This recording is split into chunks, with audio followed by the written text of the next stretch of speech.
మహబూబ్నగర్ జిల్లా మక్తల్ పట్టణంలో వరుస బైక్ చోరీలకు పాల్పడుతున్న ముగ్గురు వ్యక్తులను పోలీసులు అదుపులోకి తీసుకున్నారు. నిందితుల వద్ద నుండి 6 మోటార్ బైక్లను స్వాధీనపరుచుకున్నారు. వివరాల్లోకి వెళ్తే మక్తల్ మండలం మంతన్గూడ్ గ్రామానికి చెందిన కృష్ణ అనే వ్యక్తి అతని బామ్మర్ది టేకులపల్లికి చెందిన ఆనంద్తో కలిసి బైకు దొంగతనాలు చేసే క్రమంలో పట్టుబడ్డారు.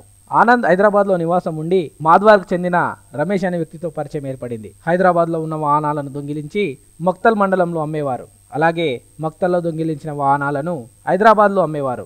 ఆనంద్, రమేష్ దొంగతనం చేసిన బైక్లను కృష్ణకు అప్పగించారు. కృష్ణ ఒక బండిని తన వద్ద ఉంచుకొని మిగిలిన వాహనాలను ఆనంద్, రమేష్ సహాయంతో హైదరాబాద్కు తరలించే క్రమంలో మక్తల్ పోలీసులు వీరిని అదుపులోకి తీసుకుని విచారించగా వ్యవహారం బయటపడింది.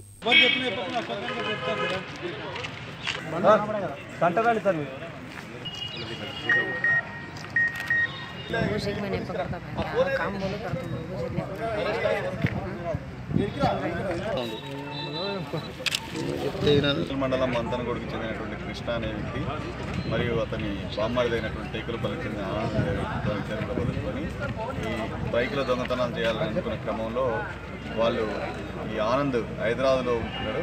అతనికి అక్కడ ఇదే మక్తల్ మండలానికి చెందిన మాధ్వార్కు చెందిన రమేష్ అనే వ్యక్తి పరిచయం అయినాడు. వీళ్ళు ముగ్గురు కూడా కలిసి హైదరాబాద్లో దొంగతనం చేసినటువంటి బండ్లు ఇక్కడ అమ్మాలని, అదేవిధంగా మక్తల్లో దొంగతనం చేసినటువంటి బండ్లు హైదరాబాద్లో అమ్మాలని ప్లాన్ తీసుకునే క్రమంలో అక్కడ వాళ్ళిద్దరు రమేష్ మరియు ఆనంద్ 5 బండ్లు దొంగతనం చేసి తీసుకొచ్చి ఇక్కడ కృష్ణకి ఇవ్వడం జరిగింది. ఈ కృష్ణకి ఇచ్చిన ఆనంద్ ఒక బండి టేకులపల్లిని పెట్టుకొని మిగతా 4 బండ్లు కూడా కృష్ణకి ఇచ్చినాడు. ఇవి అమ్ముదాం అనుకునే క్రమంలోనే మళ్ళీ ఇక్కడ మక్తల్లో దొంగతనం చేసినటువంటి బండిని హైదరాబాద్ తీసుకుపోవడానికి ఆనంద్, రమేష్ వచ్చినప్పుడు ముగ్గురిని కూడా పట్టుకోవడం జరిగింది. వాళ్ళ ముగ్గురు దగ్గర నుంచి 6 బండ్లు రికవర్ చేయడం జరిగింది. వీటి విలువ సుమారు 2 లక్షల వచ్చాము. వీళ్ళందరినీ కూడా ఈరోజు అరెస్ట్ చేసి జైలుకి తరలించడం జరిగింది.